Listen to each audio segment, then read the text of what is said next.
சென்னை வேளச்சேரியில் மழைநீர் குளம் போல தேங்கி இருக்கிறது. இதனால் வாகன ஓட்டிகள் அவதியடைந்திருக்கிறார்கள். சென்னையில் மழை பெய்யும் போதெல்லாம் நீர் தேங்குகின்ற அதிகமான இடங்களில் ஒன்று வேளச்சேரி. தற்பொழுது பெய்து கொண்டிருக்கக்கூடிய கனமழையின் காரணமாகவும் வேளச்சேரியில் மழைநீர் தேங்கி இருக்கிறது. இதனால் சாலைகள் குளம் போல காட்சியளித்துக் கொண்டிருக்கின்றன. கூடுதல் விவரங்களை வழங்க செய்தியாளர் ரமேஷ் இணைந்திருக்கிறார். ரமேஷ், தற்போதைய நிலவரம் என்ன? அங்கே மழைநீர் தேங்கி இருக்கிறது, அதை வெளியேற்றுவதற்கு என்ன நடவடிக்கை எடுக்கப்பட்டிருக்கிறது?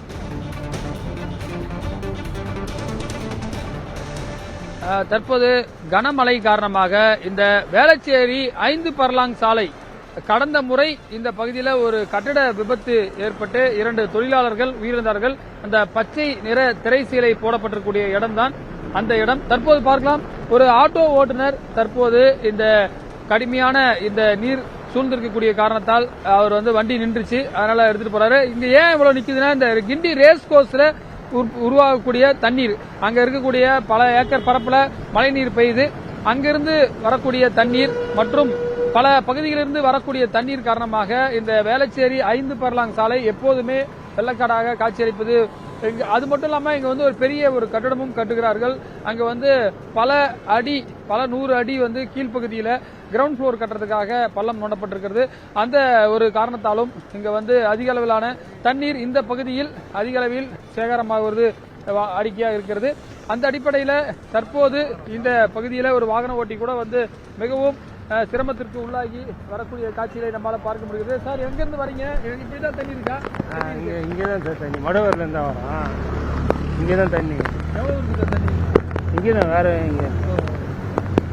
இது எப்பவுமே வருஷம் டவுன். இது தண்ணி இங்க எப்பவுமே இருக்குமா? ஆமா, எப்பவுமே வருஷம் நிற்கும் தண்ணி. இது சரியான டவுன். இது இன்னைக்கு வெளியே வரவேன்னு சொல்லியிருந்தாங்களே சார், அதையும் மீறி வரீங்க? சார், என்ன சார், கூலி வேலை செய்யறோம். வேலைக்கு போனா தான் நம்மளுக்கு குடும்பம் பார்த்துப்போங்க.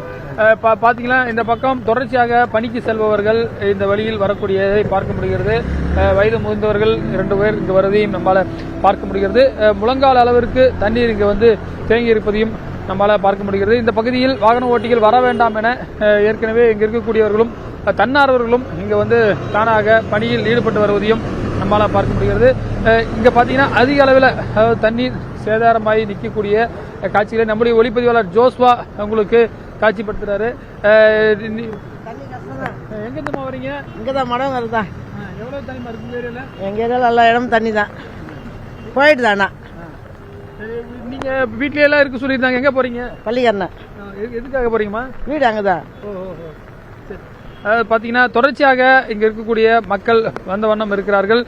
பாத்தீங்கன்னா இங்க பேருந்து நிறுத்தம் அருகில் எந்த அளவுக்கு தண்ணீர் தேங்கி இருக்கிறது என்பதை பார்க்க. விட்டு கனமழை காலையிலிருந்து பெய்து வருகிறது. ஒரு சில மணி நேரங்களிலே அடர்ந்த மணல் கிட்டத்தட்ட 10 சென்டிமீட்டர் 15 சென்டிமீட்டருக்கு அதிகமாகவும் மழை பெய்த காரணத்தால இங்க அதிக அளவிலான வாகன ஓட்டிகள். இது பாத்தீங்கன்னா 2 வீலர்லாம் இதுல கொண்டு வந்தாங்க, நிச்சயமா அந்த சைலன்சருக்குள்ள தண்ணி போயிடும். அதனால அவர்கள் பாதிக்கப்படுவதற்கான வாய்ப்புகள் இருக்கிறது. எனவே இந்த பகுதியில் வர வேண்டாம் என்று இங்க இருக்கக்கூடிய தன்னார்வர்கள் சொல்லி வந்தாலும் கூட அதையும் மீறி பல வாகன ஓட்டிகள் இந்த பக்கம் வந்துடுறாங்க. தொடர்ச்சியாக இங்க நீரை டிராக்டர் மூலியமாக அகற்றக்கூடிய பணியும் ஒரு பக்கம் கடந்து வருவதையும் நம்மால பார்க்க முடிகிறது.